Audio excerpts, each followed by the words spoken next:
Yo, what's up mga kapatid? So dito ay meron tayong nakitang isang pugad. Ewan ko kung may pugad kasi pagdaan ko dito, dyan, may lumipad na ibon dun banda dyan. So tara, tingnan natin baka may pugad niya.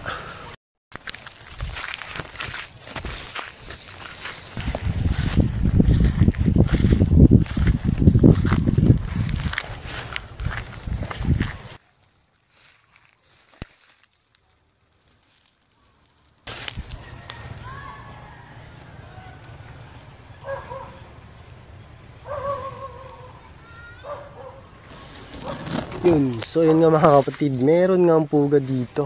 Tsaka feeling ko mga 1 week na siguro tumahigit yung mga itlog kasi hindi na siya ganun kalinis yung kulay, yung kapresko yung kulay. Medyo may pagka-dark na siya kaya siguro para sa akin bibigyan ko to ng mga 10 days bago mapisa.